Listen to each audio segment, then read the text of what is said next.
welcome to this walkthrough guide on the Gemini app for macOS. Now quick question for everyone. How many browser tabs do you have open right now? I'm willing to bet that at least one of them is an AI assistant, if not more. And that's just how it's been. AI tends to live in a tab. You want help with something, you have to swap to the tab, type your question and swap back. Every single time you tend to lose the flow of whatever it was you were actually working on. And now, Google has finally released a native Mac app for Gemini. Now, one important note up front, this app requires macOS 15, Sequoia, or later, and it's Apple Silicon only. So Intel Mac users, unfortunately, this one isn't for you. But for everybody else, let's get into it. Now, getting the app is straightforward.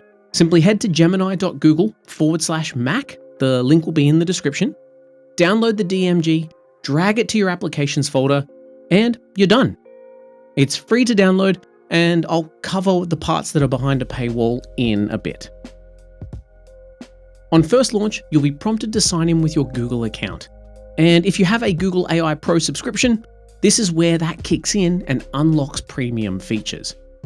You'll then be walked through a quick setup covering your keyboard shortcut and a couple of additional permissions.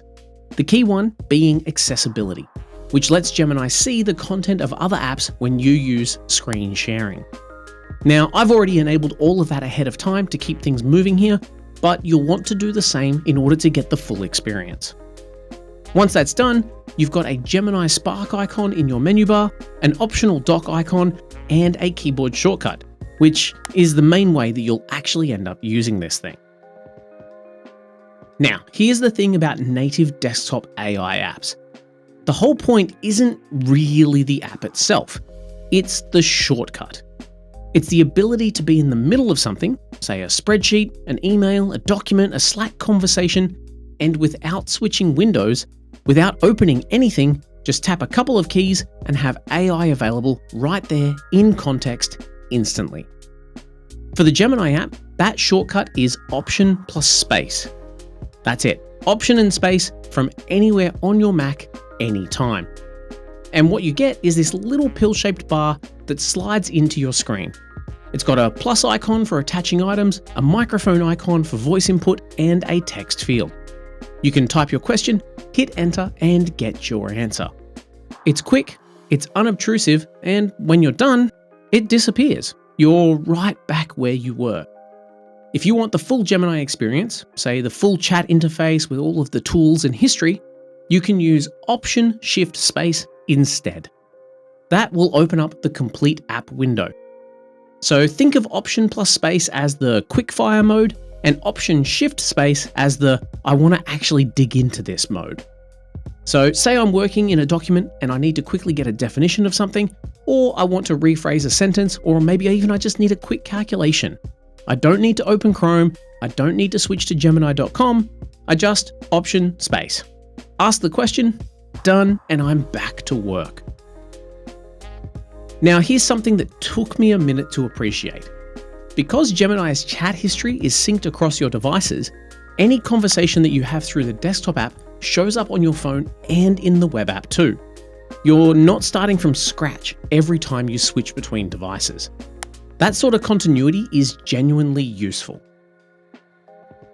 Now, okay, this is the feature that I want to spend the most time on because honestly, I think this is the one that's genuinely going to change how you work. And it's the one where I think Gemini actually has a leg up on some of the competition. The idea here is simple. Instead of describing to Gemini what's on your screen and hoping it understands what you're talking about, you just share it. You tell Gemini to look at exactly what you're looking at. And then you ask your question. So here's how it works. When you're in the Gemini chat, either the quick access bar or the full window, you simply hit the plus icon. Inside there, alongside your other attachment options, you'll see Share Window. Select that and then pick the specific app window that you want to share. And Gemini can see exactly what's in front of you and respond based on what it's actually looking at, not what you've described. Let's think of a couple of examples here. Say you're reviewing a contract or a policy document. The kind of dense thing that you really don't want to read word for word? Share the window and ask Gemini, what are the 3 most important things I need to know before signing this? And it'll pull out the key clauses. No copying, no uploading, no describing. You've simply just pointed it at the screen and asked your question. Or maybe you're in a spreadsheet and something isn't quite working the way you expect. Rather than typing out a long explanation of your formula and data structure, simply share the window and ask, what's wrong with this formula in column C? Gemini can see the actual spreadsheet and tell you what exactly is going wrong. Now, I do want to be honest here, this feature, just like all AI vision-based features, isn't always perfect.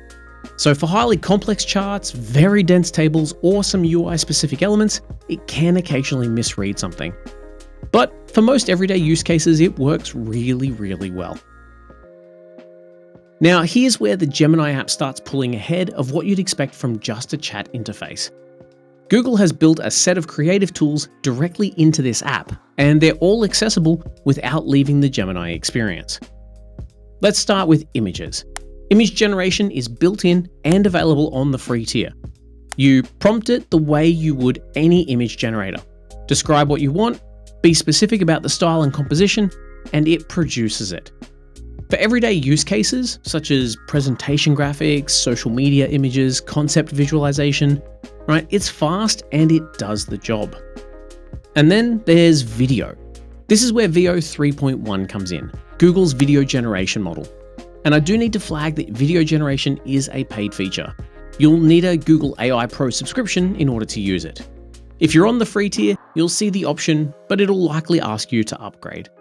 That's the only real limitation here worth acknowledging. But if you have a paid plan, you can generate short video clips from text prompts, useful for social content, YouTube B-roll, presentations, whatever you need. And there's also music generation built in.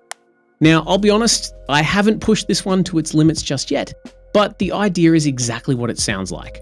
Describe a mood, a genre, an energy level, and Gemini will generate a piece of music.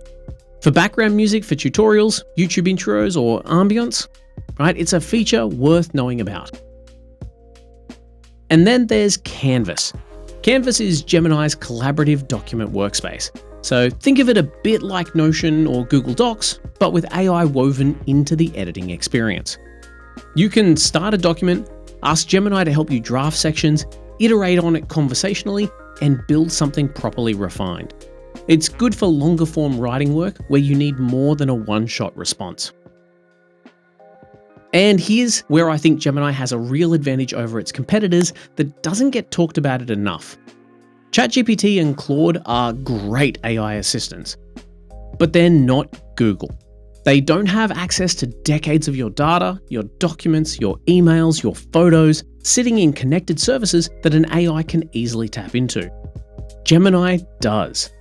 So from within the Gemini app, you can connect directly to Google Workspace and Google Photos. Let me run through what that means for you in practice.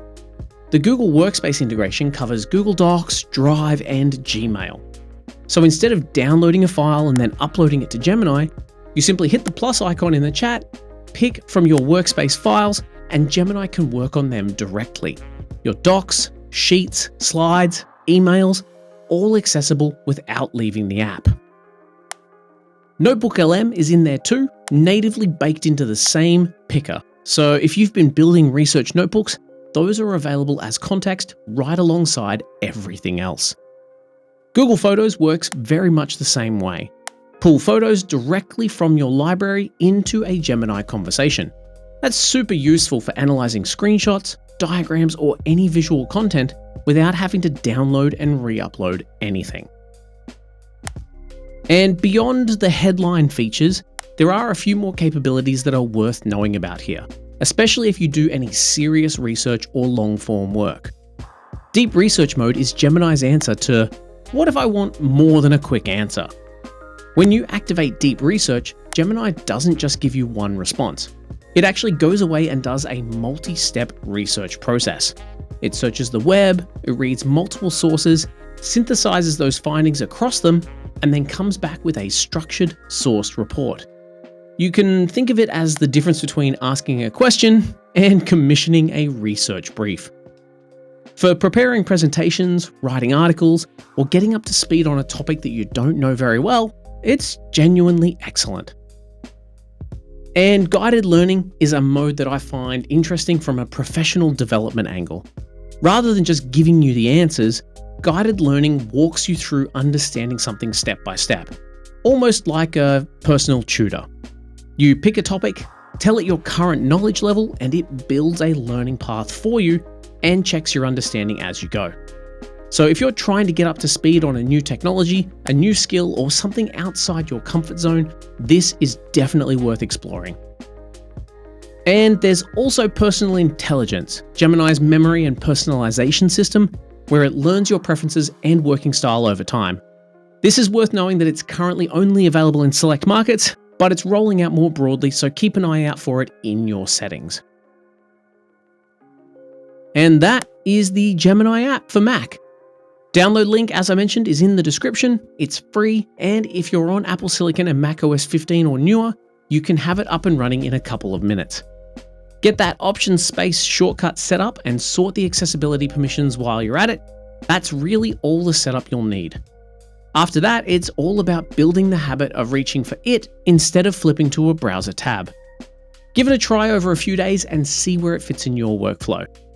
And if you've got any questions or there's a use case I didn't cover that you'd like to know about, drop it down in the comments, and I'll catch you in my next video. Thanks for watching. If you'd like to see more content like this, be sure to check out the channel. And if you like what you see, don't forget to hit that subscribe button.